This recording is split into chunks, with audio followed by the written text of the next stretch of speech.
Noite linda, né? Noite memorável, noite que a gente faz com o maior prazer, né, para o nosso pastor,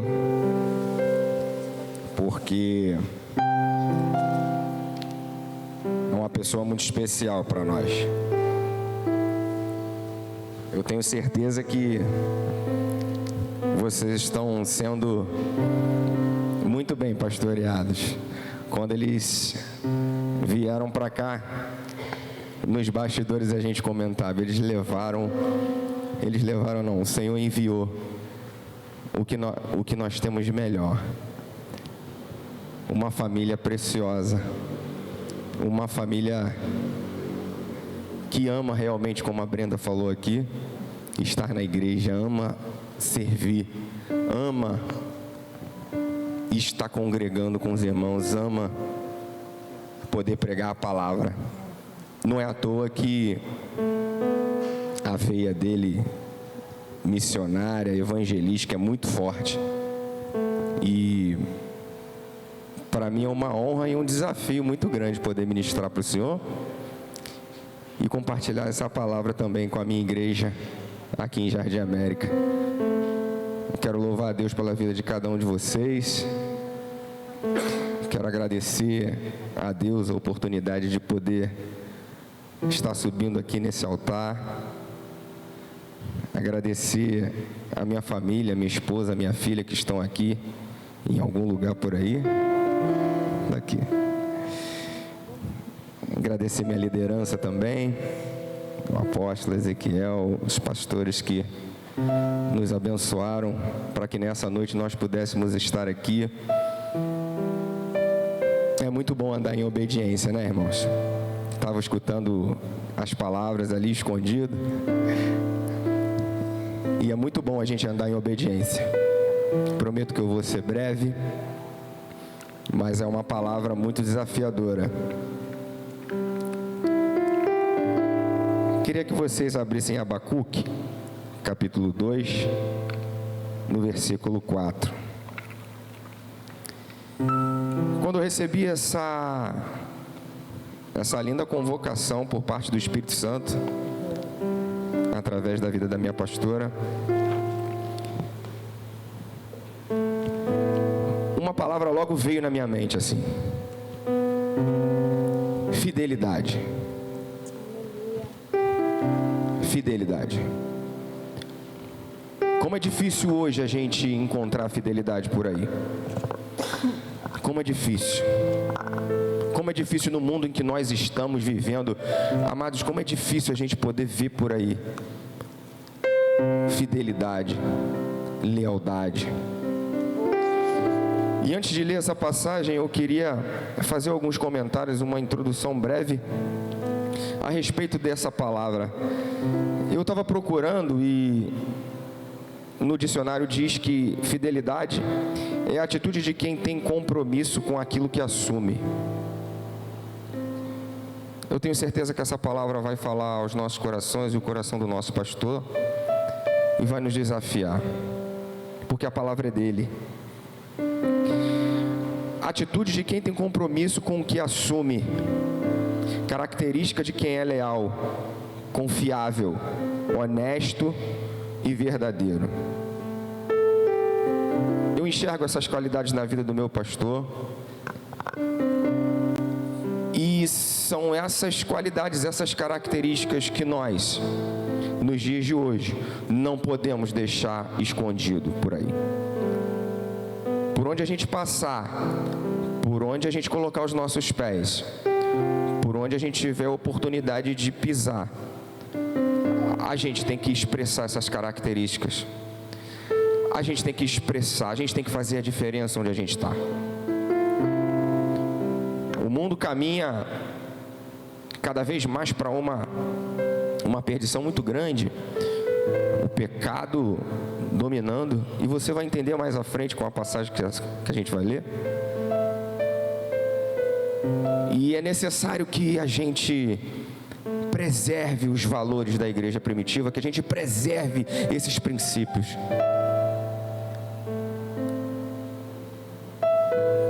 Pode tudo passar, pode governos e estações e tempos e ciclos passarem, mas o Senhor não muda, o Senhor não passa, Ele permanece fiel, Ele permanece verdadeiro, Ele permanece leal, a palavra dEle não muda, Ele não negocia, Ele é o mesmo, ontem, hoje e será eternamente, Ele não negocia os princípios. Então,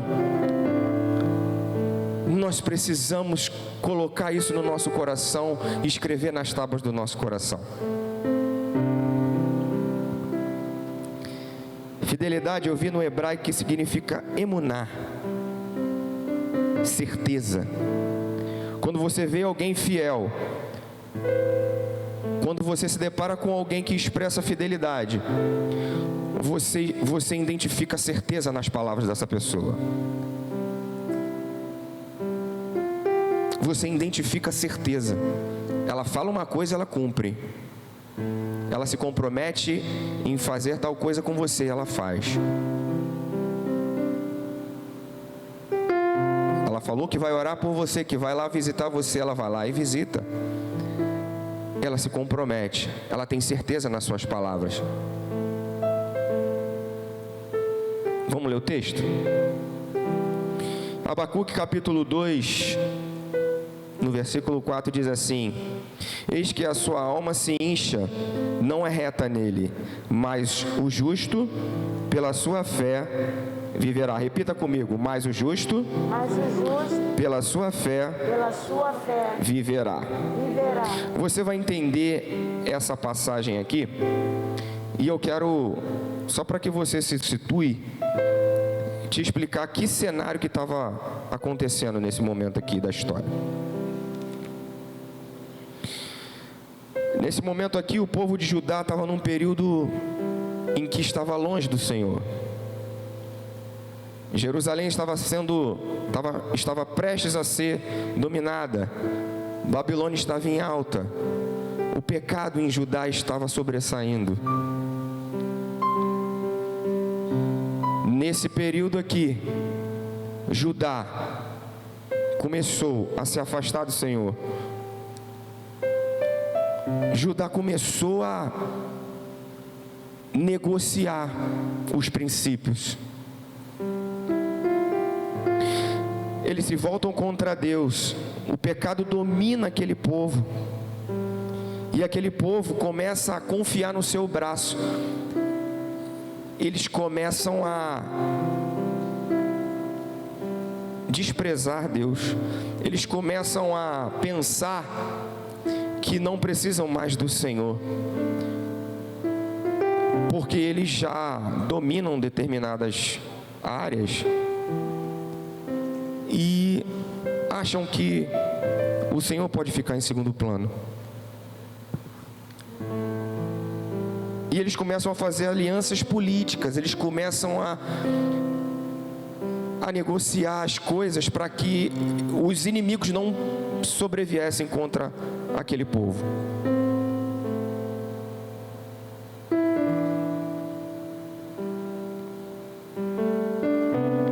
Para que vocês tenham uma ideia, no versículo 9, caminho mais um pouquinho para frente, diz assim: ai daquele que ajunta em sua casa bens mal adquiridos. Isso aqui me chamou muito a atenção. Isso aqui me chamou muito a atenção porque eles começaram a permitir que dentro das suas casas entrassem coisas que não agradavam ao Senhor. E se você parar para pensar nos dias de hoje, em muitas casas que a gente olha por aí, que a gente entra, a gente vê essa situação. Parece que estamos falando em 2021, né? Isso aqui foi mais ou menos 600 anos antes de Cristo. Parece que a gente está falando de hoje, né? E quando eu vejo essa passagem, o Espírito Santo falou comigo que aquele povo estava permitindo as coisas mais o pecado entrar e fazer parte da sua casa. Como que aquele povo iria adorar o Senhor? Como que aquele povo ia agradar o Senhor? Como que aquele povo ia conseguir vencer os inimigos, se dentro das suas próprias casas tinha pecado, se dentro das suas próprias casas havia sujeira, os princípios não estavam sendo cumpridos? Como que eles iam vencer? Como que eles iam vencer os inimigos diante disso?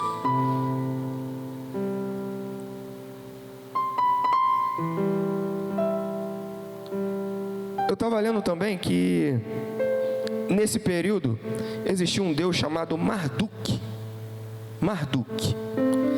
Esse era o deus da Babilônia na época. Era o deus dos caldeus. E Deus permite que os caldeus ataquem. Abacuque, naquele momento ali, ele começa a sua carta, o seu livro, falando assim: Senhor, mas o Senhor vai permitir que o teu povo, negligenciando a tua palavra, a tua presença, passe batido e as consequências não venham? E logo mais à frente ele começa a clamar pelo povo, ele começa a interceder pelo povo, e ele fala assim: Senhor, o Senhor não está vendo? Eu estou clamando dia e noite, e o Senhor não está vendo? Os inimigos estão vindo contra nós, e o Senhor permite que uma nação muito mais violenta, uma nação muito mais longe do Senhor, o Senhor permite que eles venham e nos ataquem, Senhor, e ele começa a clamar. Eu quero dizer que em determinados momentos da história, Deus levanta homens e mulheres como Abacuque para poder interceder pelo povo, para poder fazer com que o povo volte para o caminho, para fazer com que o povo volte aos princípios da palavra. Deus levanta pessoas tempo após tempo para que os princípios não se percam.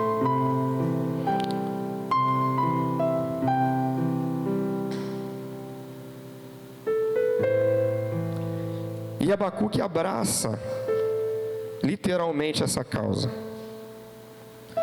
Ele abraça essa causa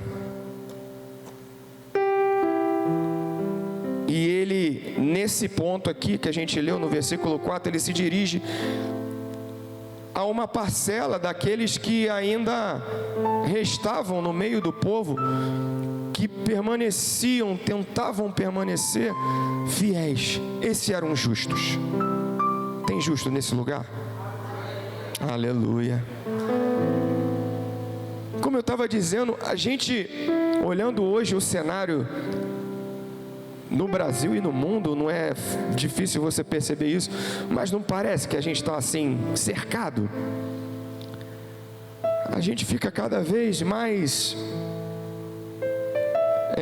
surpreso com as coisas que vão acontecendo, mas nós sabemos que tudo isso é necessário que aconteça para que o Senhor venha, para que a vontade dele se estabeleça. Tudo isso é necessário. Mas nós, humanamente, assim como Abacuque expressou, nós ficamos atônitos, nós ficamos preocupados,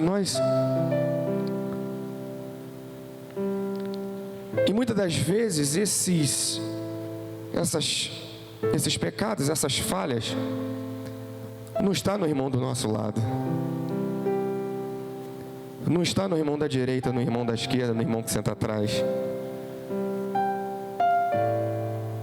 A Bíblia diz: Senhor, sonda o meu coração, vê se há em mim algum caminho mau. E nós precisamos fazer essa análise e buscar o tempo todo se limpar.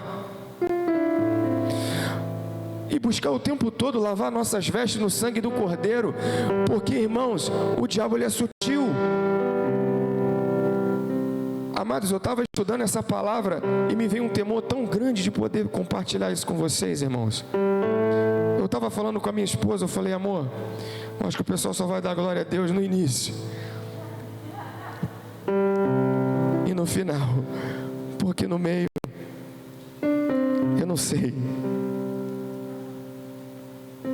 Então, Abacuque se direciona àqueles remanescentes a compreender os caminhos de Deus no tocante à nação pecaminosa e o seu castigo iminente. Ou seja, a sentença já estava dada. O próprio povo sabia que estava errado, mas o pecado já estava num nível tão profundo, né? Lá pelo pescoço, que eles não conseguiam mais. E aí a gente vê o versículo 14, abre lá.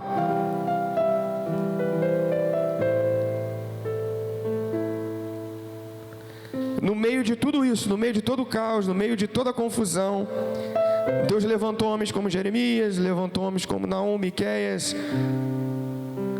Zacarias, Ageu, todos eles para poder alertar, todos eles para poder chamar a atenção daquele povo, que eles estavam indo para um caminho errado. Mas no meio de tudo isso, Abacuque diz assim no versículo 14: porque a terra se encherá do conhecimento da glória do Senhor, como as águas cobrem o mar. Sabe por que ele está dizendo isso aqui?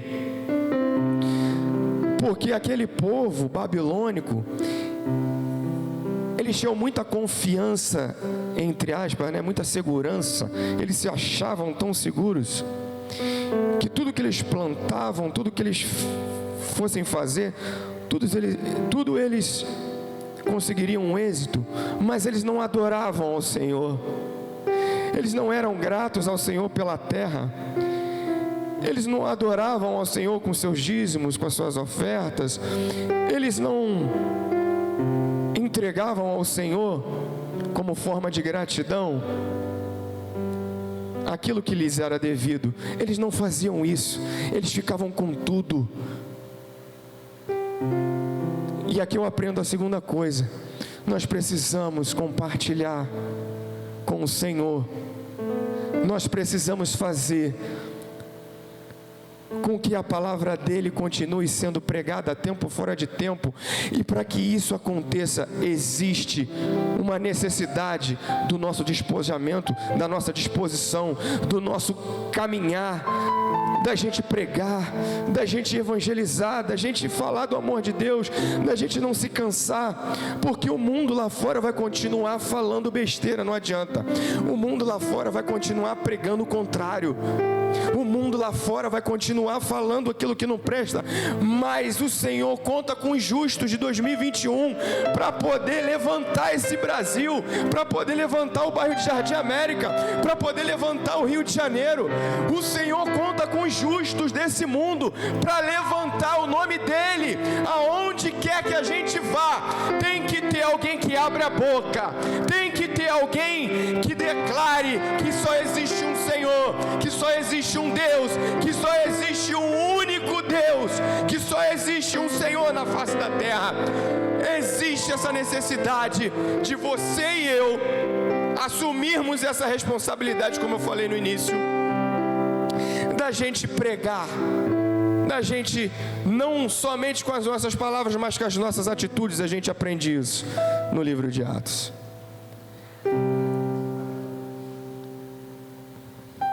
A gente não pode negociar.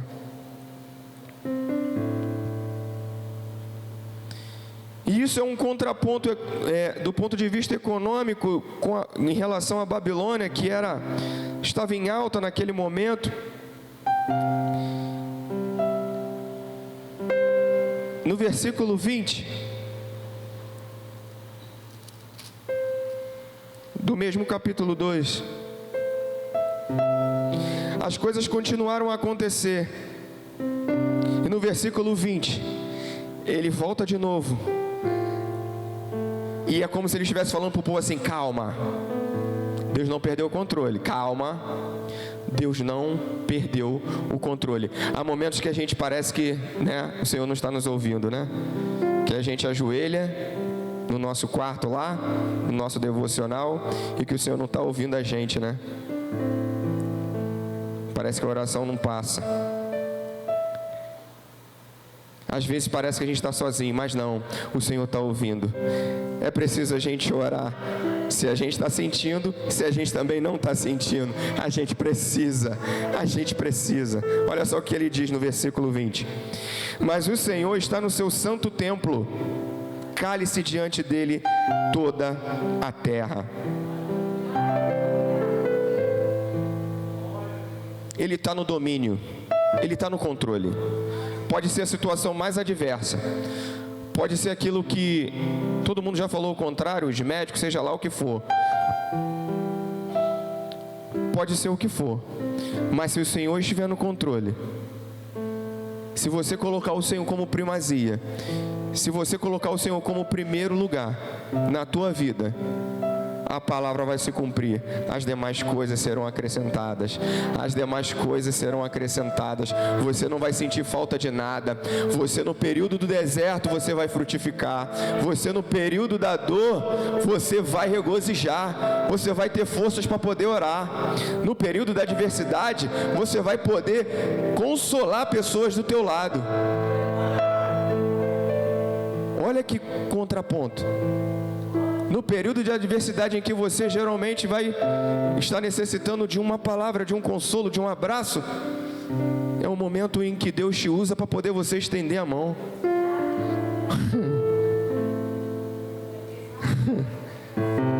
É meio paradoxo, né?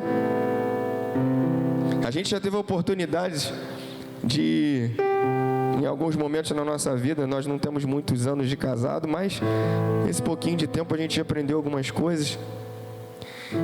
E em determinadas situações que a gente passou, a gente estava numa situação financeira complicada, mas mesmo assim Deus permitia a gente abençoar outras pessoas, ajudar outras pessoas, mesmo passando por aquela dificuldade que a pessoa estava me relatando, que a pessoa estava aflita, necessitada ali, lutando, e a gente conseguiu, pela graça e misericórdia do Senhor, ser um instrumento de Deus para poder abençoar aquela pessoa. Aí você, depois que você faz, que você abençoa, ora com a pessoa, pá, amém, aí você volta para casa, aí eu sento com ela, né, com a minha esposa, e falo: Senhor, amor, como que o Senhor faz essas coisas?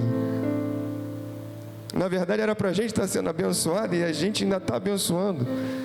Deus faz essas coisas.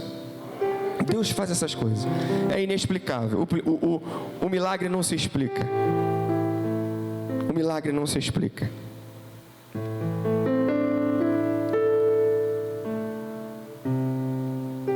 Ao leste de Judá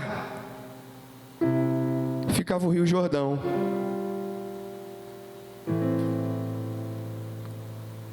E a gente sabe que o rio é um lugar que tem nas suas margens uma vegetação muito boa. Tem várias espécies de animais, de plantas. O pessoal que é da biologia aí sabe mais do que eu.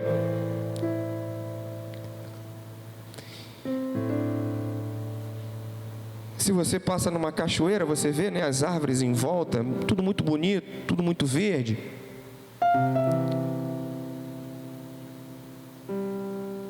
Muitas espécies de animais, muitas plantas.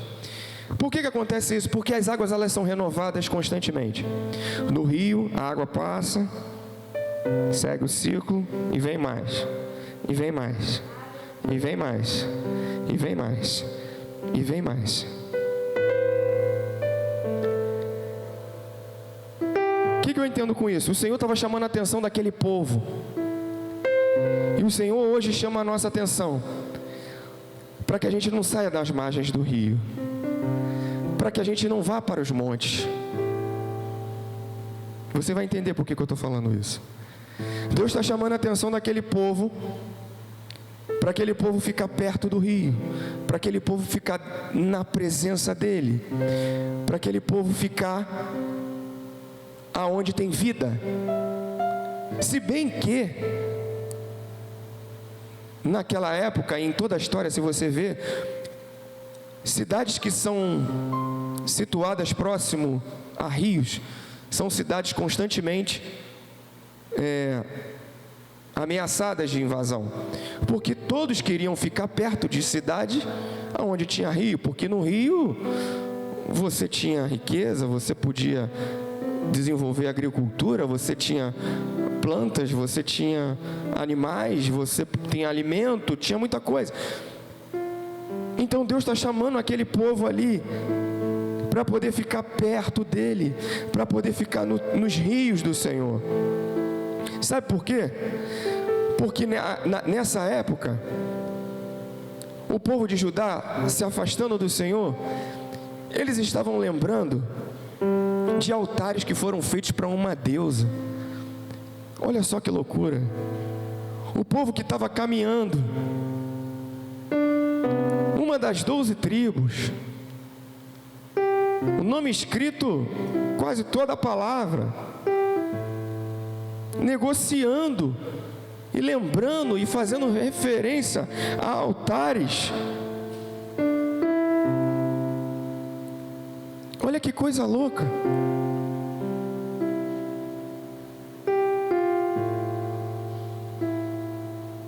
Eu quero te pedir para você abrir no Salmo 1 agora.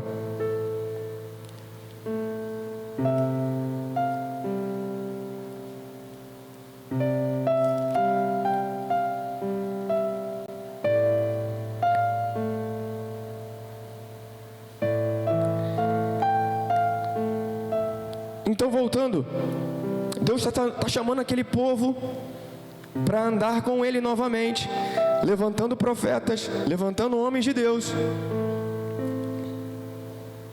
falando para aquele povo, para que aquele povo volte, perceba o lugar onde eles estão, volte para os rios do Senhor.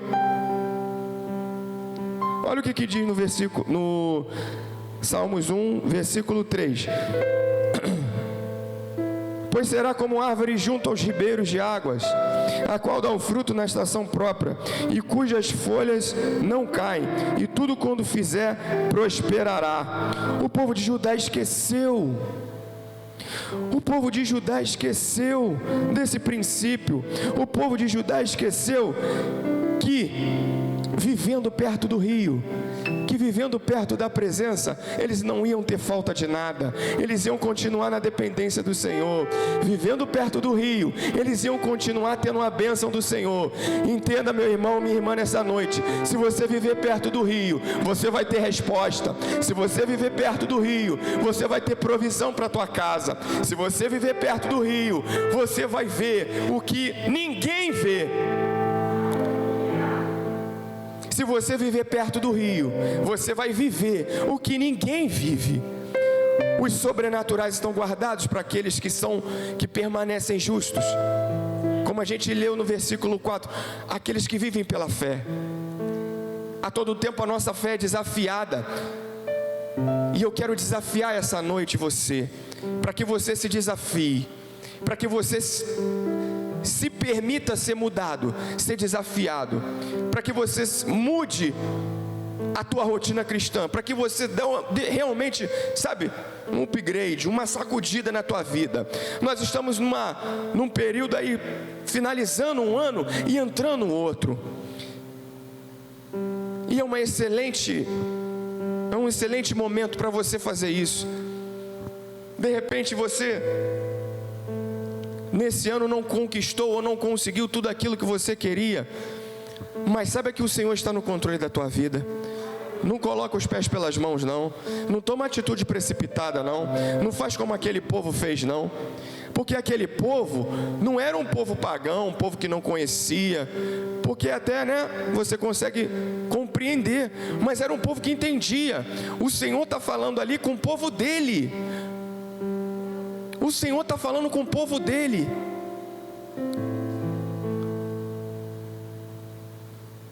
Então eu quero te convidar, eu quero te desafiar nessa noite, a você ter uma vida de oração diferente. Eu quero te desafiar a você ser um cristão diferente. Eu quero te desafiar a você ser um homem diferente. Eu quero te desafiar a você ser um jovem diferente. Eu quero desafiar você a você ser um pai diferente. para que os seus filhos olhem para você e vejam diferença realmente. Olha, meu pai mudou. Depois daquela noite ele mudou. Não sei o que aconteceu. Como aquele cego, né? Não sei o que aconteceu. Só sei de uma coisa. Agora eu estou enxergando. Eu quero te convidar a você ser uma mulher diferente. Eu quero te convidar a você ser uma mãe diferente, uma intercessora diferente, a coluna da sua casa reforçada. Eu quero te convidar a você, sabe, se desprender daquilo que você adotou como costume, aquilo que de repente você, no decorrer da caminhada, você foi colocando debaixo de você assim como costume, e foi se acostumando, e foi se acomodando, e tá bom por aqui, e não. Sinta-se desafiado essa noite. Sinta-se desafiado a ter águas mais profundas, a caminhar no sentido de águas mais profundas. Diz a passagem que em determinado momento as águas, ele olhava e a água estava pelo calcanhar, e conforme ele ia andando, a água ia subindo de nível. Daqui a pouco estava no joelho, daqui a pouco estava pelos lombos, daqui a pouco estava numa dimensão, numa profundidade em que ele não conseguia mais ter o controle. Eu quero te convidar a perder o controle para o Senhor nessa noite. Perca o controle para o Senhor. Deixa os rios do Senhor te levar nessa noite. Quebra toda a religiosidade, quebra tudo aquilo, sabe, que você recebeu de palavra lá atrás, que cauterizou a tua mente, que fez que você ficasse moldado de uma determinada forma, e que não tem mais jeito, eu vou continuar assim, eu vou ser assim, e até assim, até quando Jesus voltar. Não! Se permita ser desafiado. Amados, a gente precisa entender que a gente tem muito mais para viver no Senhor ainda aqui nessa terra.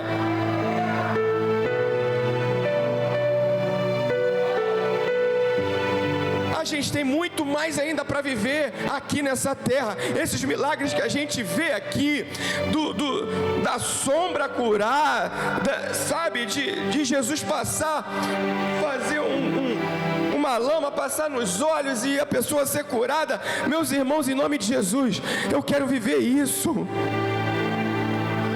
Eu quero viver isso.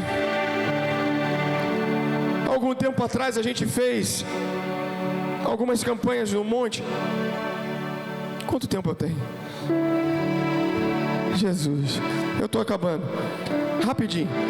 Algum tempo atrás a gente fez umas campanhas no monte por conta de retiros que a gente fazia em Irajá. Retiros de intercessão. Alguns dos irmãos aqui já participaram. E a gente fazia um preparativo indo para o monte. E a gente orava, e a gente buscava. Amados, acontecia tanta coisa sobrenatural que eu não tenho nem como contar para vocês aqui. Me convida para um churrasco, e aí de repente eu posso contar para você. Mas acontecia tanta coisa sobrenatural. A gente conseguia ver a batalha no mundo espiritual acontecendo. E eu particularmente não cheguei a ver, mas eu sentia assim. Tem quando a pessoa passa do teu lado correndo, que você sente o vento assim, sabe? Eu sentia isso. Os irmãos tinham visões e viam a batalha que estava sendo travada, porque a gente estava se preparando para algo muito específico, para fazer um retiro, um trabalho espiritual na área da intercessão, e que a gente ia mexer com áreas da vida de pessoas que estavam adormecidas há muito tempo, e pessoas que ocupavam cargos de liderança na igreja, pessoas que estavam acostumadas com o Evangelho, pessoas que estavam acomodadas no Evangelho, e a gente tinha o papel de ser um Abacuque, a gente estava com o papel de ser um Jeremias, naquele momento ali, e de meter o dedo na ferida e falar: olha, existe erro aqui, se conserta, porque a sentença vai vir, mas olha, o Senhor vai sarar, aquele que fez a ferida, Ele curará. Aplauda o Senhor.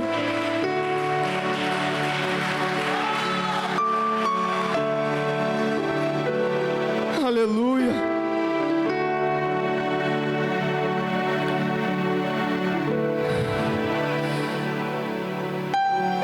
Voltando de novo para o livro de Abacuque, e aqui é o caminho para o final.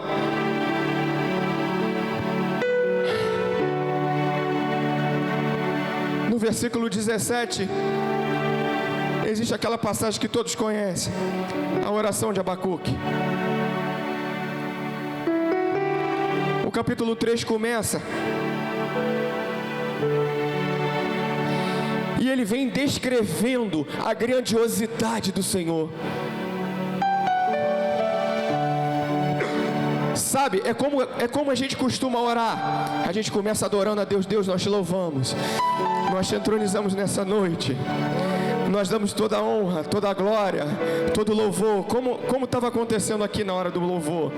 A ministração acontecendo, o céu descendo, as pessoas sendo curadas. Você nem sabe, mas você estava sendo curado. Você nem sabe, mas olha, os rios do Senhor desde o início do culto já estavam jorrando daqui. Você nem sabe, mas as coisas já estavam acontecendo. E Abacuque, ele começa exaltando, adorando a Deus, falando da grandiosidade de Deus, e ele expressando o temor que ele tinha do Senhor, e o temor que aquela nação precisava retomar.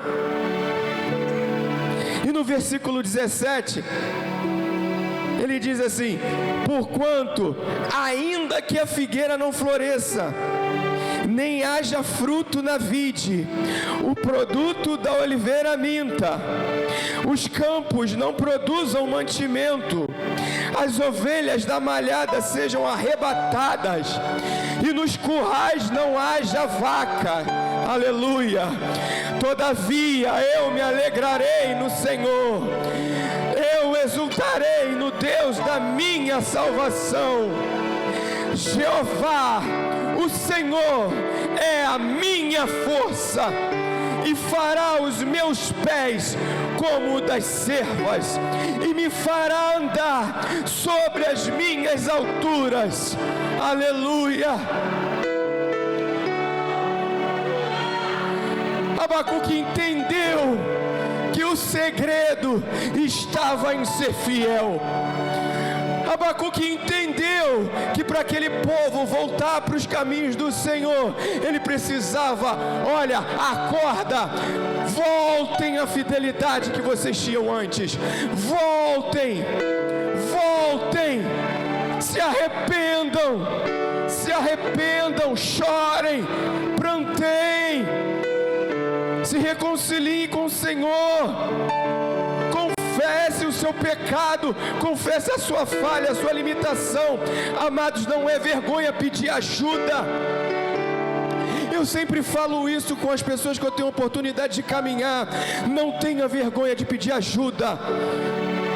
Pela graça e misericórdia, eu sou diácono em Irajá, mas não é por isso que eu vou ficar com vergonha, com não sei o quê, porque eu tenho um crachá, porque não. Se estiver pegando, eu vou pedir ajuda, e eu sei para quem eu posso pedir ajuda. Você precisa ter pessoas para quem você possa pedir ajuda.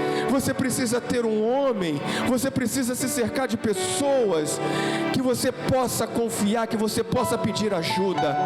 Naquele momento, Abacuque estava sozinho ali, e ele, na carência de ter alguém ali com ele, sabe com quem que ele conversava? Ele conversava com Deus. Ele falava com o Senhor: Senhor, olha para a nossa aflição, olha para a nossa angústia. Ele estava ali. E você precisa entender que você não pode caminhar sozinho. Você não tem como caminhar sozinho. Caminhar sozinho no reino é morte. Você não pode, você precisa ter pessoas. Se você tiver uma pessoa, está ótimo. Se você tiver 2 pessoas, maravilha. Se você tiver 3 pessoas, glória a Deus. Mas tenha pessoas do seu lado, maduras, e seja também uma dessas pessoas, para que alguém que está do seu lado, e que de repente você está vendo, está caminhando contigo, amados, A gente conhece quem está caminhando com a gente. Lá em Irajá, com aquela igreja daquele tamanho, a gente consegue? A gente sabe, a gente sente falta. O irmão sempre senta aqui. Por que ele não está aqui? Vou ligar para ele. Vou na casa dele. Vou levar 10 pãezinhos e 100 gramas de mortadela e vou lá abençoar o irmão, vou orar com ele, aleluia. Mas a gente precisa fazer isso com essa simplicidade. Não saiu de moda isso não. A gente precisa se importar um com os outros. Acontece que a gente fica pensando muito na gente. A gente fica pensando, sabe no quê? No que a gente vai produzir. Como aquele povo da Babilônia estava pensando. A gente fica pensando no que a gente vai produzir. No nosso trabalho, no nosso estudo. Não estou falando que isso é errado não.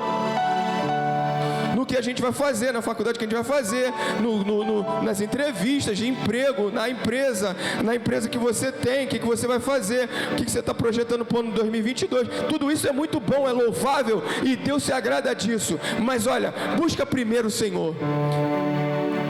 Busca primeiro o Senhor, coloca o Senhor em primeiro lugar na tua vida.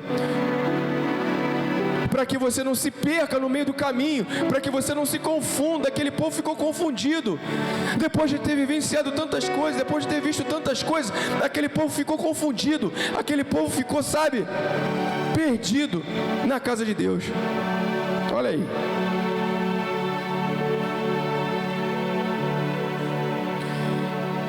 Abacuque intercedeu pelo povo, e principalmente ensinou a viver pela fé, como a gente viu no versículo 2, no versículo 4 do capítulo 2.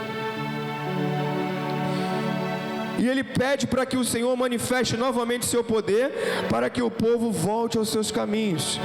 E se você for ler mais alguns livros à frente, Zacarias e tal, você vai ver que depois Deus vai reconstruindo, vai usando homens para poder reconstruir o templo. Você vai ver isso mais à frente, e você começa a ver tudo voltando ao normal, tudo se preparando, tudo se encaixando, tudo voltando ao normal para a chegada do Messias. Tudo se encaixando para que chegasse o tempo em que o Senhor viesse nascer, em que a história continuasse. E eu quero finalizar dizendo que, assim como Deus levantou Jeremias e levantou Abacuque, Deus quer levantar você para fazer a diferença no meio dos pecadores. Deus levanta você no meio dos pecadores para fazer a diferença. Se você entende isso, se você entendeu essa palavra, permite, pastor, de eu convidar as pessoas aqui à frente? Se você entendeu essa palavra, se você entende que existem coisas na sua vida que você precisa consertar, que você precisa colocar em ordem, estamos chegando no final do ano. Amados, não deixa para o ano que vem não, essa promessa de igual a pessoa que vai começar a malhar, não, segunda-feira eu vou entrar na academia, conversa fiada. Irmão, resolve hoje. Deus está falando contigo hoje, então resolve hoje, não deixa para amanhã não.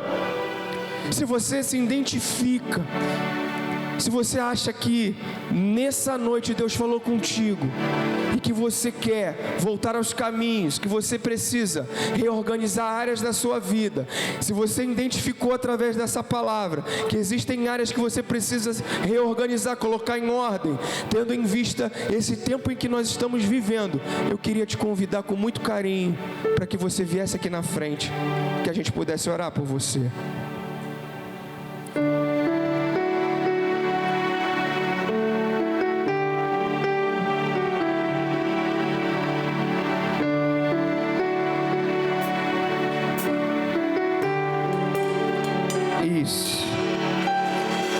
Se o Senhor falou contigo, não deixa para amanhã não.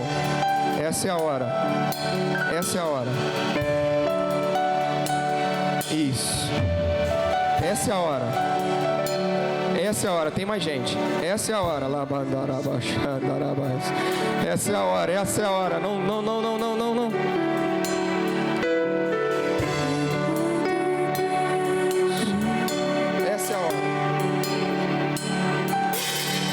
Isso, vem à frente, vem à frente.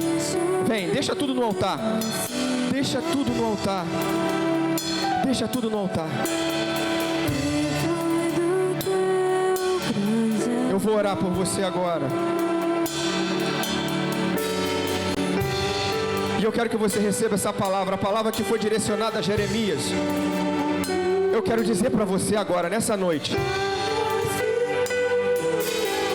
Capítulo 1 de Jeremias, versículo 5 diz assim: Antes que eu te formasse no ventre, eu te conheci. E antes que saíste da madre, eu te santifiquei as nações e te dei por profeta. Aonde quer que eu te enviar, irás, e tudo quanto te mandar dirás. Não temas diante deles, porque eu sou contigo para te livrar, diz o Senhor. Eis que ponho as minhas palavras na tua boca, diz o Senhor. Recebe essa palavra nessa noite. O Senhor está falando com você nessa noite. As mesmas palavras que Ele falou para Jeremias, eu quero declarar sobre a tua vida, que Ele vai estar contigo a cada passo, que Ele te conhece desde antes de você nascer, que tudo que você precisar falar, tudo aquilo que você precisar reparar, você vai conseguir fazer, porque o Senhor vai te dar coragem. O Senhor vai te dar coragem, não vai vir da tua força. Aquele povo acreditava na força deles, mas você vai acreditar na força do Senhor. Não temas, não temas. Você vai ser desafiado quando sair dessa igreja hoje. Você vai ser desafiado amanhã. Você vai ser colocado à prova, a tua fé vai ser testada, mas não temas. Ele vai colocar as palavras na tua boca. Pai, no nome de Jesus, eu te agradeço, Senhor Deus, por essa noite. Eu te agradeço, Senhor Deus, por cada vida que chegou até o teu altar. E o altar é lugar de conserto, o altar é lugar de mudança, o altar é lugar de aliança. Pai, eu te louvo por isso, porque a tua palavra ela não volta vazia, Senhor. Muito obrigado, Deus. Agora, Senhor, eu te peço, faz a tua obra. Faz a tua obra, Senhor Deus, aonde a minha mão não alcança, aonde as minhas palavras não alcançam. Faz a tua obra nessa noite, na vida de cada um aqui, na família de cada um aqui representada. Pai, em nome de Jesus, vem com o teu poder, Senhor. Vem com a tua resposta, vem com a tua provisão, colocando as coisas no lugar, fazendo com que os teus rios, Senhor, voltem a fluir do coração delas. No nome poderoso de Jesus. Aleluia. Aplauda ao Senhor. Aleluia.